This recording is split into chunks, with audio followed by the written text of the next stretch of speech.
Boa tarde. Na última videoaula que eu postei para vocês, eu falei um pouco sobre a divisão de liderança, né, nos grupos formais e os grupos informais. Os grupos formais pautados na hierarquia, aquele desenhado no organograma da empresa, e o grupo informal, que é aquele que se uniu com que existe alguns objetivos em comum, né? E não necessariamente eles estão na mesma hierarquia ou trabalham no mesmo departamento, mas principalmente eles são classificados como informais porque eles se juntaram com algum objetivo. Hoje eu quero falar um pouquinho sobre o conflito, que a gente também já discorreu um pouco em sala de aula. E o conflito, só pela palavra em si, já não é uma palavra que soa bem, né? E o conflito, para alguns autores, por mais que pareça não ser positivo, se a gente olhar a palavra em si, ele acaba sendo positivo.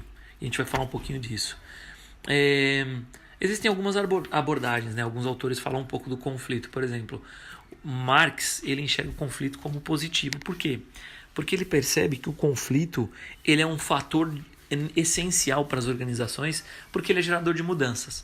A partir dos conflitos, os gestores, a organização por si só, teoricamente ela é obrigada a pensar em alguma outra situação, em alguma coisa que está acontecendo, e é obrigada a enxergar com outros olhos. E esse enxergar com os outros olhos faz com que as pessoas tenham que discutir alguns conceitos, alguma coisa que está acontecendo, e faz com que novas ideias surjam. E esse surgir novas ideias, às vezes, vai ser o diferencial numa organização, vai ser o essencial para que ela tenha um resultado melhor, até para que ela acompanhe as mudanças no mercado, porque o mercado muda com frequência. E Marx já enxergava isso. E ele pensava, né, é importante o conflito porque tira as pessoas da zona de conforto, né? E aí elas têm que pensar, e muitas vezes esse pensar faz com que a postura da empresa mude.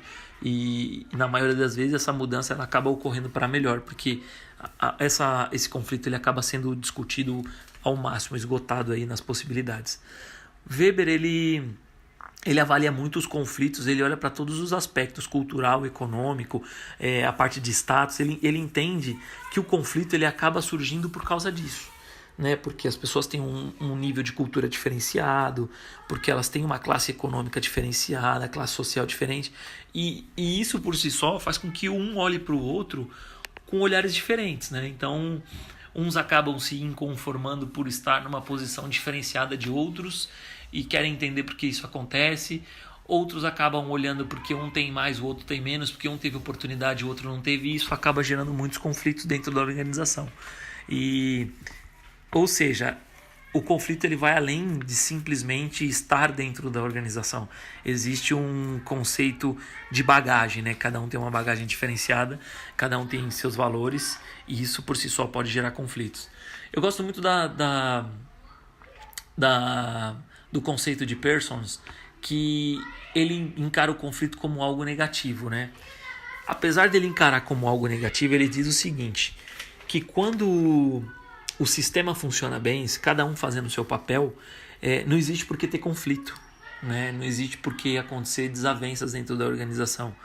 E para ele o conflito ele é algo errado, né? Existe alguma coisa errada com o controle. E por um lado isso é verdade, porque se tiver todo mundo na zona de conforto, todo mundo executando sua função sem pensar no próximo, sem olhar para o próximo e sem questionamentos, na hora que houver um conflito, realmente alguém está deixando de fazer um pouco seu trabalho para pensar em alguma outra coisa. Se olhar por esse lado, ok. Porém, a gente não pode pensar apenas no conflito como algo negativo nesse sentido. Principalmente porque a gente vive na era da globalização, e a era da globalização traz o quê? Mudanças. E as mudanças, geralmente, elas aparecem diante do conflito. Por exemplo, o mercado apresenta uma oportunidade nova, algum negócio novo, algum produto novo. Isso vai incomodar a concorrência. Por quê? Porque a concorrência vai olhar e vai falar, poxa, por que eu não pensei nisso? E para nós que somos fornecedores, por exemplo, clientes, para nós que somos clientes, isso é bom. Porque a gente acaba tendo várias opções no mercado e várias empresas pensando no nosso bem-estar, em oferecer produtos que realmente para a gente fará a diferença. E isso é um benefício que nós podemos ter, né? Lógico, para as empresas não é fácil, mas para nós consumidores isso é muito importante. Então é importante ressaltar que, principalmente nessa era de globalização, vai existir muitos conflitos. E o importante é a gente não encarar o conflito como algo negativo, como algo destruidor, mas sim como um fator essencial para a mudança dos negócios, para que algumas coisas sejam repensadas. Porque as pessoas têm a facilidade de entrar na zona de conforto. E a zona de conforto nos priva de pensar em novas opções, em novas coisas, e o mercado não para. A gente precisa fazer isso com uma certa frequência para a gente não parar no tempo. Tudo bem? Espero que tenha ficado claro para vocês aí a importância do conflito nas empresas e que vocês entendam esse fator de mudança essencial dentro das organizações na era da globalização. Espero que tenham gostado, boa tarde e até a próxima aula.